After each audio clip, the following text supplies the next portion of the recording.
Hello and welcome to the news today with a special edition continuing here in I-24 News to broadcast and report about the terror attacks in Paris and also about the rest of the news.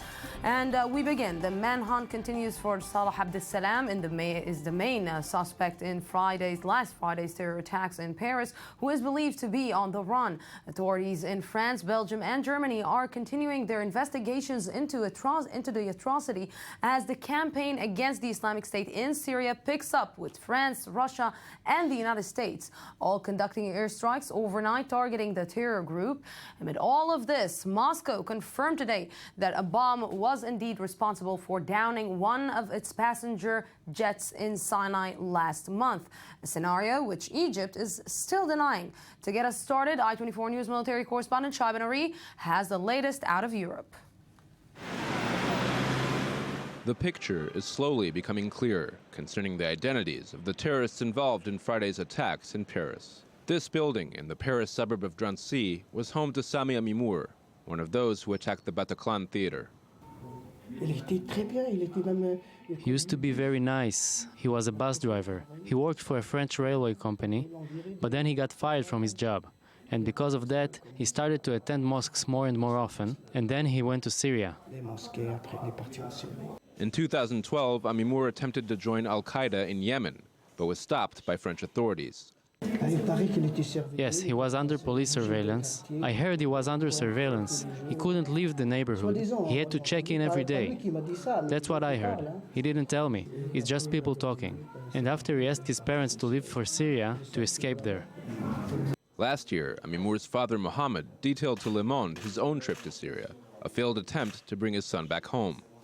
Mohammed told the newspaper he found his son indifferent and cold. The father left Syria alone several days later. This bar in Brussels' Molenbeek district was owned by Ibrahim Abdeslam. The establishment serves alcohol, despite the fact its owner was an Islamic radical who blew himself up on the Boulevard Voltaire in Paris. Ibrahim's brother Salah Abdeslam remains at large despite a massive international manhunt. The day before the attack, 2 rooms at this hotel in Paris's Affortville district were rented with Salah's credit card. On Saturday night, we were having a little party in the room opposite these people. The police came and asked us to get out. They broke down all the doors, and then they started to do their job and take prints. After that, we managed to see what had taken place in the rooms: pizzas, cakes. It also emerged that on September 9th, Salah Abdeslam entered Austria from Germany. He was stopped by officials at the border and told them he was going on holiday. Abdeslam was let through, though it remains unclear where he stayed in Austria and what his next destination was. 5 arrests were made in Germany Tuesday in connection with the Paris attacks. 3 foreign nationals, 1 man and 2 women, were detained in Aachen, and 2 others were arrested later in nearby Alsdorf. The nature and degree of their involvement remains unclear. And to understand if the picture is getting clearer, Shai Ben-Ari is here with me, I-24 News military correspondent. Good evening. Also, Amir Oren, government and military analyst for Arts Daily newspaper. Good evening. Thank you very much for joining me. Shai, the latest updates from you. Right. We're talking about this ongoing manhunt for Salah Abdeslam. We're talking about a guy who is known to have certain ties. We mentioned another figure yesterday. His name is Abdelhamid Abawed, and he is known to have spent time in jail alongside Abdeslam Salah Abdeslam, of course, about 5 years ago. And he has ties to an organization known as Sharia for Belgium, also, again, based in this Molenbeek district of Belgium, which is known as basically a den for basically jihadists and a lot of terrorists, unfortunately, at least 3 other terrorists linked to this one district. We're talking about the Mehdi Namouche, who attacked the Brussels Museum, the Jewish Museum in Brussels in 2014, as well as Ayub Khazani, who basically carried out an attack on a train from Paris to Amsterdam last August, as well as Mehdi Koulibaly, who bought his weapons in this same district. So it's basically a frontline terror base in Europe, basically getting directives from the IS leadership, apparently through the PS4 system, something that basically benefits from an encryption system, which the authorities have trouble monitoring and surveying. They did actually manage to monitor something that was only picked up after the fact, and they are reviewing that information now. Let's get the latest updates from our I-24 News correspondent in Paris, Jonathan Sachadoti. Good evening. Thank you very much for joining us. The latest updates from you in Paris. Good evening. Yes, you find me here in a bar in the center of Paris, not far from the Bataclan, where the most brutal of those attacks on Friday took place. The reason is because Parisians have decided that tonight they will be in the bars. They want to go out and show that despite the tragedy that's happened over the last few days, they're keen to show as an act of resistance that they will not change their way of life. And I can tell you that as people are starting to arrive for this evening, which is an idea that's spread across Facebook, you can tell that people actually seem to really need a release, to be together, to share their sadness, but also to try to rekindle a bit of happiness in their life. And just to show you the light and dark of what's going on here, at the same time, there's a lot of people who've gathered in the Place du Capitole in Toulouse to mourn the victims of Friday's attacks. So there's mourning going on at the same time as a sort of bittersweet celebration. Yes, Jonathan, we just heard and we saw some reports saying that the religion leaders from the Jewish community, from the Muslim community, and from the Christian community in Paris are gathering their forces to fight terror. What do you have to say, and what did you hear about that? Well, all the Parisians I've spoken to have told me that above all else, they consider this an attack on their unity and on their way of life. And that includes French people and non-French people living here from any religion, race, color. There is some anger about how this attack on their culture could have taken place in 2015, how the infrastructure of the extremist radical Islamists who undertook this mission to destroy French culture and to kill French people, how that could have happened. But they don't want it to divide them, and a message you hear over and over again is that when it comes to humanity, freedom and liberty, these are things that are fundamental to French people, and they are determined to keep those things as part of their core. Yes, Jonathan Sacerdoti, thank you very much for this. For now, I want to talk with you, Amir, about we saw today that two of the terrorists or three of the terrorists were planning their attacks in Germany. Although what we saw is that in Germany is not facing these things, I wonder why to perpetrate the attack in Paris and not in Germany. Perhaps they are planning other attacks on Germany or in Germany too. Or the security forces in Germany just works a little bit better? No, if the security forces in Germany worked better, they would have apprehended them no matter where the intended target was. But Strasbourg in France borders Germany. Another German town, Kehl, is across the river from Strasbourg, and many other places are also adjacent, and movement is very easy. There are, by the way, old border posts, but they are usually vacant, or you have just a cursory glance because some people are going through Europe, but they are not EU members or passport holders. The problem with Belgium, you mentioned Germany, but the problem with Belgium is that over the last few years, there was hardly a functioning government there. It was very, very difficult to get a prime minister in place and to have a government which supervises the police. But the French too, right now everybody sympathizes with the French. But the French have been lax. Some 20, 30 years ago, the Iranians used to assassinate their enemies, including a former Prime Minister, Bakhtiar, in France, under the nose of the French authorities who didn't want to get involved. Now that this is coming home, everybody wakes up and tries too late to do something about it. It will take a long time, and the question is not the manhunt for those responsible for the last murder, but what is being done to foil the next one. Yes. Yeah, I think there's, Amir mentioned it just now, there's a lot of reluctance within the European system on a number of different levels. The French defense minister basically put out a request to the EU institutions for a request of aid for France's new situation. And there was, a very polite sort of European, you could say, response in terms of a general sense of sympathy and solidarity and empathy and all this. But the Germans and the British, for example, were very clear that they're not really considering any major military moves in relation to this latest incident or in relation to the general challenge of IS. The British and the Germans are not yet, for example, using airstrikes even in Syria. They're very reluctant to do so. In the case of Britain, there's a parliamentary problem. Cameron isn't able to pass it through the parliament, despite some singular strikes against specific targets. And also you have the U.S., still a lot of reluctance coming from the direction of Barack Obama, who just a day ago said no boots on the ground.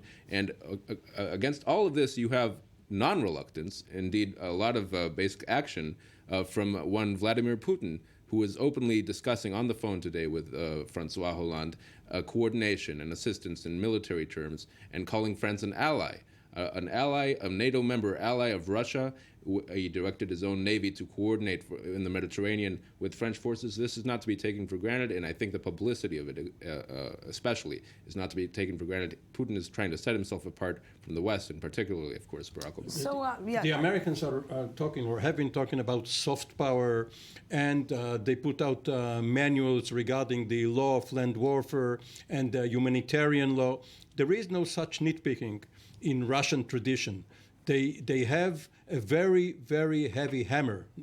They want to fight, they will fight. Their symbol used to be the sickle and hammer. They used the sickle to behead Daesh, and they used the hammer to pound on it, and they're not going to be too delicate about it. Yeah, somebody who wasn't delicate also is today a CNN reporter. U.S. President Barack Obama has come under pressure with many at home and abroad questioning his Islamic State policy. Yesterday at a press conference in Turkey, Obama was confronted by CNN reporter Jim Acosta, an exchange that has gone viral. Let's see it. And I think a lot of Americans have this frustration that they see that the United States has the greatest military in the world. It has the backing of nearly every other country in the world when it comes to taking on ISIS. And I guess the question is, and if you'll forgive the language, is why can't we take out these bastards? Well, Jim, I just spent the last three questions answering that very question.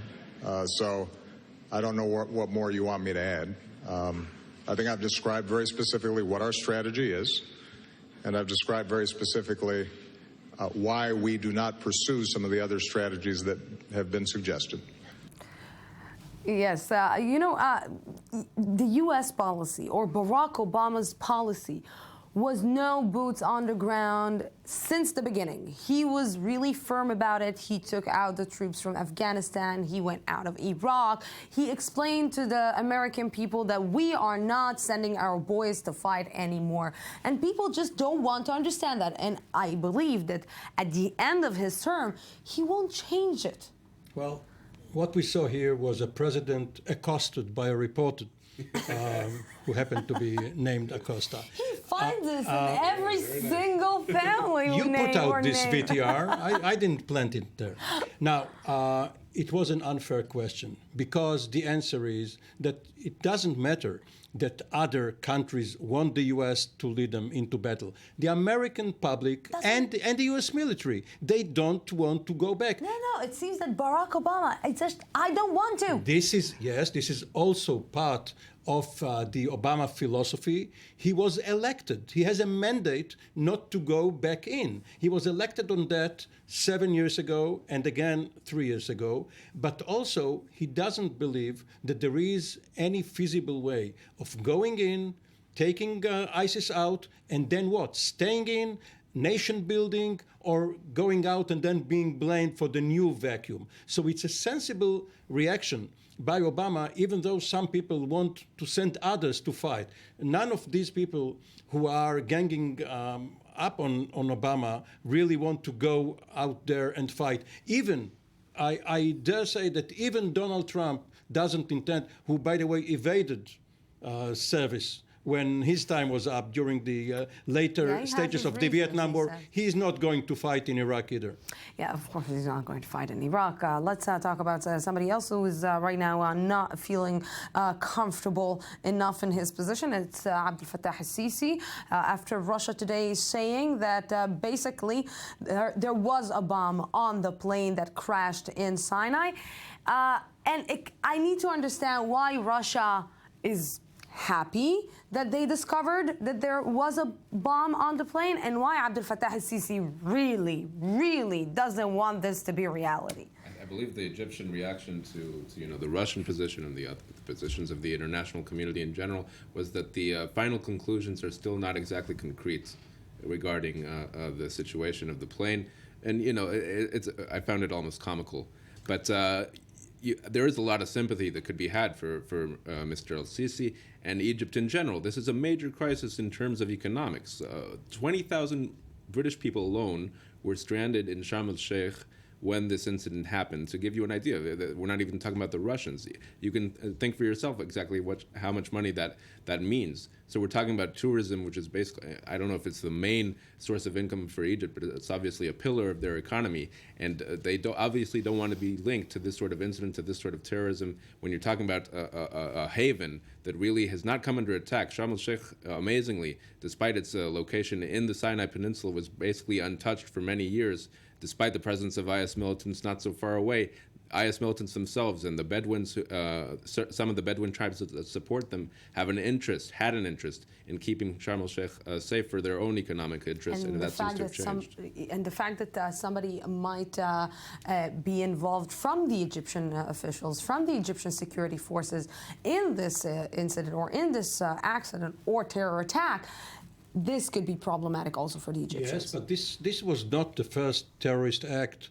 We remember the Hilton Taba tourists going to Luxor on the other side of the Suez Canal, many others. Of course, this is horrendous. This is a plane load of tourists. But many other countries have suffered similar fate. And in Egypt, as well as in the Middle East in general, face saving is important. Now, Russia wasn't very fast in confirming this suspicion. It came around right now, but right after the incident, it wouldn't admit it. It came around especially after the attacks in Paris, and then there is a great reason to just go and continue attacking ISIS. Let's see what Uri Shapira prepared for us in this specific matter. An act of terror brought down the Russian airliner over the Sinai Peninsula last month.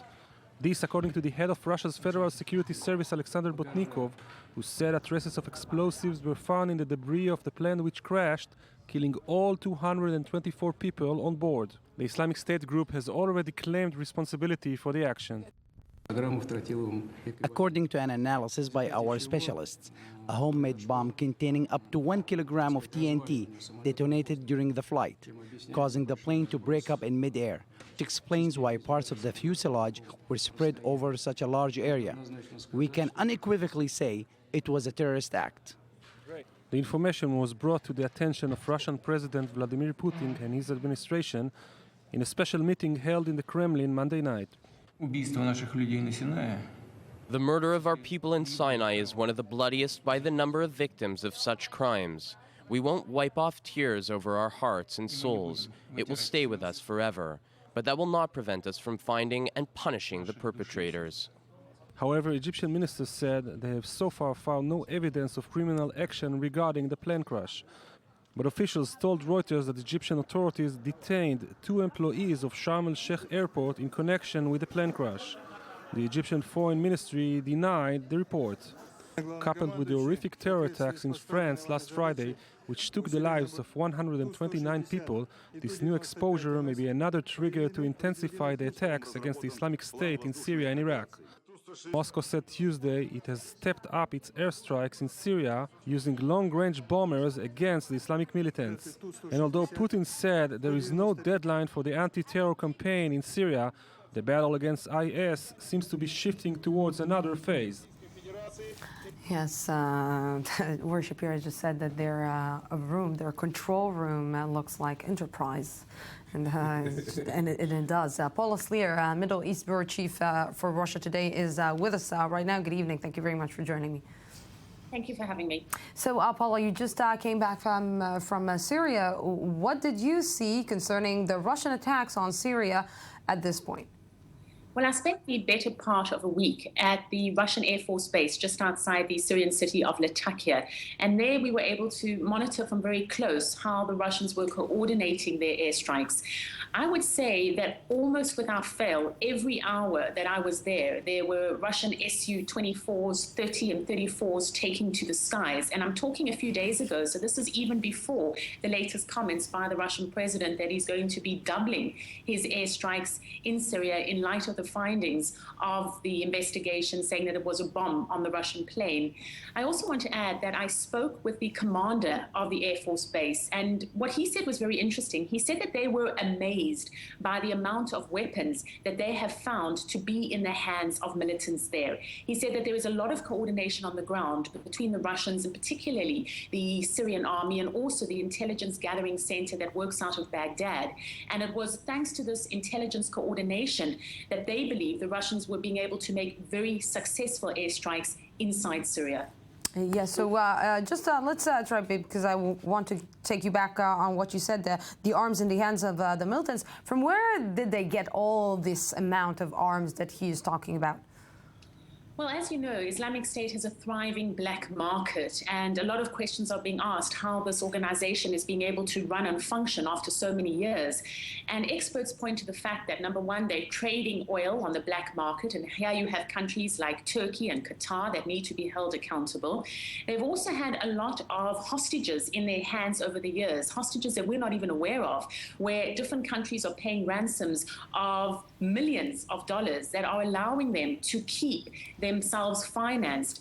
Some of this is being used to buy weapons, and some of the weapons, of course, are coming illegally across the border. You just need to look at Libya and the breakdown of what happened in Libya that has seen a whole surplus supply of weapons penetrate the rest of the Middle East. So, of course, some of the weapons are also filtering down from there. Yes, Paula Slier, thank you very much for this. And some of the arms are being taken over by ISIS as they capture arms depots and bases from the Syrian army, or they are being given over by deserters from the Iraqi army. And former Iraqi army officers are probably the battlefield leaders there. Now, but you mentioned the Sharm el-Sheikh security problem. This is probably not the elite service of the Egyptian military or security.